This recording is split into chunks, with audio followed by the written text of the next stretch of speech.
مسؤولينta ugu sareysa xisbiga mucaaridka ee wadani oo shirka ay ku qabtay xafiiskooda ku yaala magaalada Hargeysa ayaa si adag u dhaliilay siyaasadda arrimaha gudaha dibadda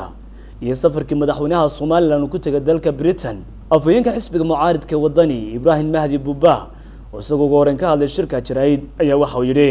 muddadii labada sano ee barka ahayd ay ka talineysayna sababtay hoos u dhaca ku yimid dhinaca amniga iyo nabadgelyada waxa aan tusaale soo qaadan karnaa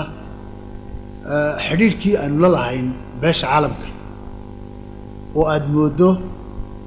in muddooyinkii ugu dambeeyay ama intii talada xukuumaddan haysayba isbedel weyn uu ku yimid hoos u dhac fara badanna uu ka muuqdo hadday tahay qaabka siyaasadda arrimaha dibadda ee xukuumaddan beesha caalamka oo la xiriidho hadday tahay qaabkii wada shaqeyneed ee sirdoonka qaranka iyo hawlaha amniga cidda ku shaqada leh ay wada shaqeyn jireen dawladaha inaga caawiya afhayeenka xisbiga wadani waxa kale oo ka hadlay khilaafka u dhaxeeya madaxweyne ku-xigeenka Soomaaliland Cabdiraxmaan Sayrici iyo madaxweynaha Soomaaliland khilaaf xoog leh uu ka dhex jiro madaxweynaha iyo madaxweyne ku-xigeenka Jamhuuriyadda Soomaaliland waxa ogtihiin khilaafkaasi inuu gaadhay in madaxweyne ku-xigeenka Jamhuuriyadda Soomaaliland uu sii sagooti waayo madaxweynihii dalka oo dalka ka dhoofay waa wax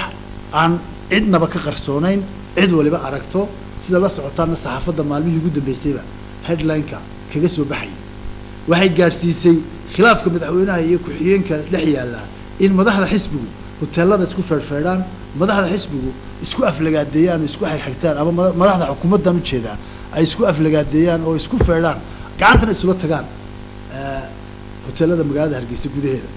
مسؤولينta iyaguna ka hadlay shirka jirayd ayaa si adag u dhaliilay safarka madaxweynaha Soomaaliland Axmed Silaanyo oo ku ambabaxay dalka Britain waxaan ognahay madaxweynaha Soomaaliya London buu joogaa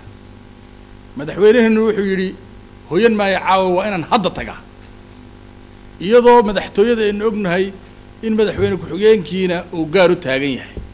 oo xilka ku wareejin lahaa madaxweynuhuna uu leeyahay hadda dhoofaya arrintaas waxaan ugu keentay oo dadka la xajaclada wadanka ay ka haysay ku keentay khalkhal siyaasadeed madaxweynuhu muu cadeyn wuxuu ku tagayo annaga nooma cadda warka isaga ah ee xiriirkaas aan u tagaya Britain iyo Soomaaliland war aanu ku qanacnay oo xisbiyahan qanciyay maaha gudoomiye ku-xigeenka koobaad ee xisbiga mucaaridka wadani Axmed Muumin Seed wasaguna halkaas ka hadlay si kastaba ha ahaatee waa markii ugu horeysay xisbiga mucaaridka wadani oo si adag u dhaliilo xukuumadda Soomaaliland oo madaxweynaha ka yahay Axmed Maxamed Maxamuud Silaanyo Cabdirashiid Cayinte Hon Cable TV magaalada Hargeysa.